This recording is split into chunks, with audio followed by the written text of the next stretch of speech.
দর্শক, এই মুহূর্তে জাতীয় বার্ন ইনস্টিটিউটের সামনে আছেন সহকর্মী এস.এম. আরিফ। যুক্ত হচ্ছি তার সাথে। আরিফ, মাইলস্টোন ট্র্যাজেডির ঘটনায় দগ্ধদের চিকিৎসা কার্যক্রম নিয়ে নতুন কি তথ্য আছে আপনার কাছে আমাদের জানাবেন।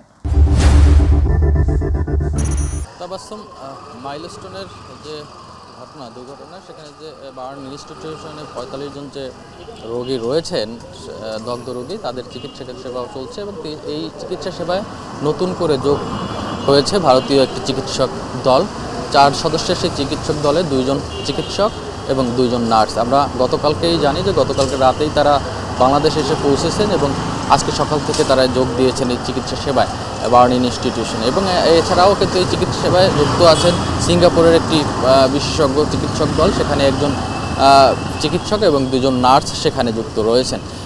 সব মিলিয়ে মোটামুটি উন্নত যে চিকিৎসা বা ভালো চিকিৎসার জন্য যেটা করা দরকার, সরকার কিন্তু সেটি করেছেন এবং সেই চিকিৎসা তাদের চলছে। এবং তারা আসলে যারা বিশেষজ্ঞ টিম রয়েছেন, 2 দেশের যে বিশেষজ্ঞ টিম এবং বাংলাদেশের বিশেষজ্ঞরা সব মিলেই কিন্তু ঠিক করবেন আসলে তাদের চিকিৎসা সেবা কেমন হবে, পরবর্তীতে কোনো উন্নত চিকিৎসার জন্য বিদেশে বা বাইরে যাওয়ার প্রয়োজন আছে কি না, সেটি হয়তো তারা ঠিক করবেন। তবে এখন পর্যন্ত আসলে বার্ন ইউনিটে আমাদের সাথে গণমাধ্যমের সাথে কোনো ডাক্তার বা কর্তৃপক্ষ কেউ কথা বলেননি।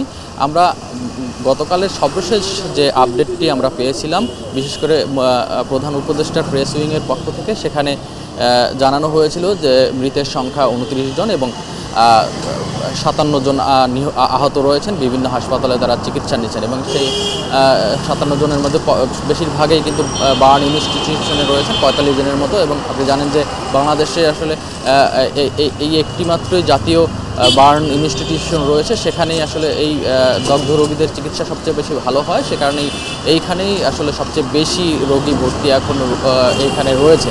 এবং এই যে নিহত এবং আহতদের মধ্যে কিন্তু বেশিরভাগই শিশু। আমরা যদি সেটি বয়সের হিসাব করি, যারা নিহত হয়েছেন তাদের 11 বছর বয়সী শিশু রয়েছেন 10 জন এবং 12 থেকে 14 বছর বয়স এরকম শিশু রয়েছেন 8 জন। মোটামুটি বাকি অন্যরা বিভিন্ন বয়সী। মোটামুটি বলা যাচ্ছে যে যারা নিহত হয়েছেন তাদের বেশিরভাগই শিশু এবং আহত যারা, সেই সংখ্যাও কিন্তু আসলে আমরা যদি বয়সের হিসাব করি, 12 বছরের যে বয়স এর নিচেই কিন্তু বেশিরভাগ শিশু আহত হয়েছেন। এবং একটি বড় ট্র্যাজেডি ঘটে গেছে এর মাধ্যমে।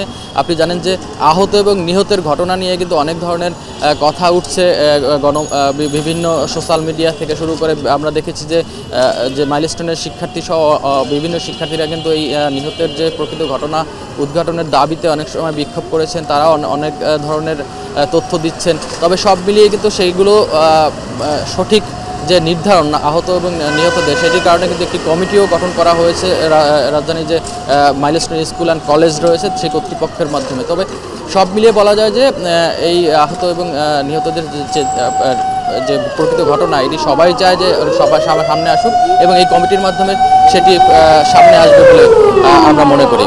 এই ছিল আমার কাছে সর্বশেষ। আপনাকে ধন্যবাদ। দর্শক, জাতীয় বার্ন ইনস্টিটিউট থেকে দগ্ধদের চিকিৎসা কার্যক্রম নিয়ে সবশেষ তথ্য জানাচ্ছিল আমাদের সহকর্মী এস.এম. আরিফ।